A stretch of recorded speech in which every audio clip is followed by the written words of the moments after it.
ലോക സിനിമയിൽ തന്നെ ഒരു അത്ഭുതമായിരിക്കാം ഒരു നടൻ അന്തരിച്ച് 25 വർഷങ്ങൾക്ക് ശേഷം അദ്ദേഹത്തിന്റെ സിനിമ റീമാസ്റ്റർ ചെയ്ത് പുറത്തിറങ്ങുന്നു എന്നത്.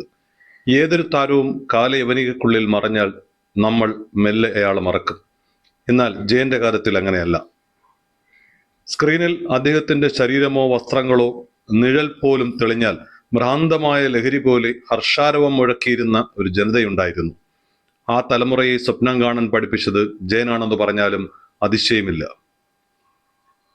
ശരപഞ്ചരം എന്ന സിനിമയിൽ കുതിരയെ എണ്ണ തേച്ച് മസാജ് ചെയ്യുന്ന ജയൻ അന്നത്തെ ചെറുപ്പക്കാരെ രോമാഞ്ചം കൊള്ളിച്ചു. ജിംനേഷ്യങ്ങൾ വലിയ രീതിയിൽ പ്രചാരത്തിലാകുന്നത് അക്കാലത്താണ്. എല്ലാവരും ജയനെപ്പോലെ ആകണമെന്ന് ആഗ്രഹിച്ചു. പലരും ശരീരം നന്നായി സൂക്ഷിക്കാൻ തുടങ്ങി. അതിൽ പലർക്കും പട്ടാളത്തിലും പോലീസിലും ജോലി ലഭിച്ചു. അതുകൊണ്ട് തന്നെ നമുക്ക് പറയാം, പ്രത്യക്ഷമായോ പരോക്ഷമായോ ജയൻ അന്നത്തെ യുവതലമുറയ്ക്ക് നല്ലൊരു ജീവിതം സമ്മാനിച്ചു എന്ന്. ഒരു ഹിറ്റ് സിനിമ എന്നതുകൊണ്ട് മാത്രമല്ല, ഒരു തലമുറയെ ആകെ പ്രചോദിപ്പിച്ച സിനിമ എന്നതുകൊണ്ട് കൂടിയും ഈ സിനിമ കാണേണ്ടതാണ്. മലയാളത്തിലെ എക്കാലത്തെയും വമ്പൻ ഹിറ്റ് സിനിമയായ വടക്കൻ വീരഗാഥയുടെ സംവിധായകൻ ഹരിഹരനാണ് ശരപഞ്ചരത്തിന്റെ സംവിധായകൻ. ഡിജിറ്റൽ സാങ്കേതിക വിദ്യയിലെത്തുന്ന ചിത്രം നിങ്ങൾ ഇഷ്ടപ്പെടുമെന്ന് തീർച്ച.